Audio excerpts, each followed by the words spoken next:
Assalamualaikum warahmatullahi wabarakatuh. Halo semuanya, perkenalkan nama saya Lovina Fitria Aulia Caniago. Saya dari kelas 11 IPA 3 dan saya absen 21. Nah, di sini saya berkebagian untuk membuat kloroplas untuk bahan 3 dimensi saya.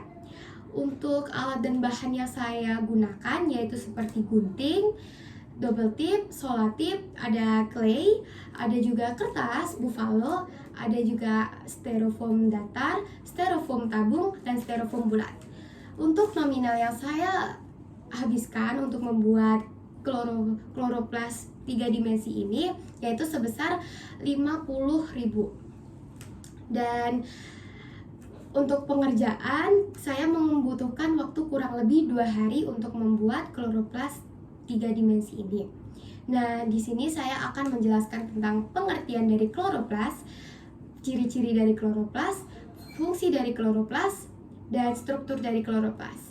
Nah, untuk yang pertama kita akan membahas yaitu pengertian dari kloroplas. Nah, di sini ada yang tahu tidak apa itu kloroplas? Nah, kloroplas itu merupakan organel yang terdapat di dalam tumbuhan. Nah, kloroplas ini berfungsi sebagai tempat berlangsungnya fotosintesis. Kloroplas atau organel ini memiliki yaitu membran ganda atau 2 membran. Nah, kloroplas sendiri sudah hampir dimiliki oleh setiap tumbuhan, tapi tidak untuk setiap sel. Jika ada, pasti tiap-tiap sel tersebut memiliki 1 hingga lebih plastik. Nah, itu tadi yaitu pengertian singkat dari kloroplas, semoga mudah dipahami ya. Nah, selanjutnya kita akan berlanjut kepada ciri-ciri dari kloroplas. Nah, ciri-ciri dari kloroplas ini yaitu yang pertama sudah pasti kloroplas berwarna hijau. Yang kedua, kloroplas mengandung zat pigmen dari klorofil. Yang ketiga, kloroplas terdiri dari 3 rangkap membran. Dan yang keempat, kloroplas memiliki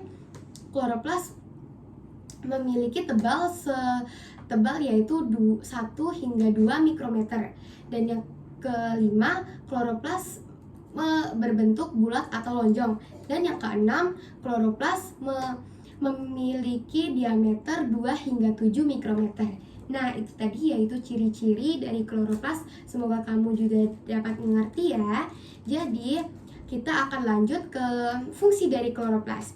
Seperti yang sudah saya katakan di awal pengertian tadi, kloroplas sangat berperan penting untuk tumbuhan karena kloroplas memiliki fungsi yaitu sebagai tempat berlangsungnya fotosintesis. Nah, kalian tahu tidak apa itu fotosintesis?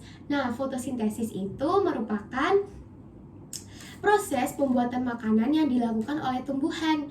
Nah, fotosintesis akan memerlukan banyak energi dari matahari untuk diserap oleh klorofil, lalu menggunakan energi kimia yang dapat mengubah menjadi karbohidrat atau senyawa lainnya yang sangat berperan penting bagi tumbuhan.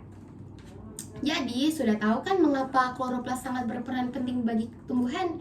Nah, untuk yang terakhir kita akan membahas tentang struktur dari kloroplas. Di sini saya akan membahas 5 struktur utama dari kloroplas. Yang pertama yaitu ada membran bagian luar, yang kedua ada membran bagian dalam, yang ketiga ada tilakoid, yang keempat ada stroma, yang kelima ada grana. Nah, yang pertama, membran bagian luar. Apa sih fungsi membran bagian luar?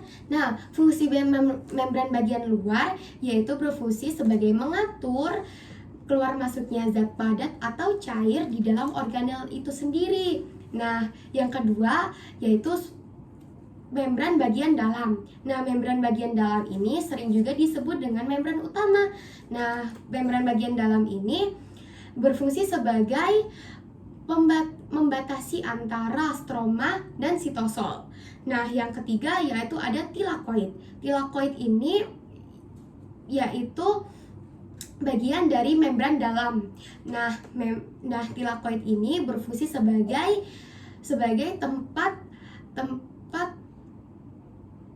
tempat reaksi terang. Nah, untuk Untuk yang keempat yaitu ada stroma. Nah, stroma ini berfungsi sebagai tempat reaksi gelap dan tempat untuk menyimpan fotosintesis tapi dalam bentuk pati. Dan yang kelima yaitu grana. Grana merupakan grana sama seperti dengan tilakoid. Fungsinya sama karena grana merupakan tumpukan dari tilakoid tapi berbentuk dengan struktur.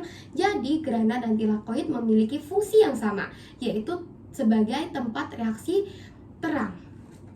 Nah, itu tadi penjelasan dari saya. Semoga mudah dipahami ya teman-teman. Untuk kurang lebihnya mohon maaf. Dan saya akhiri. Wassalamualaikum warahmatullahi wabarakatuh. Dah.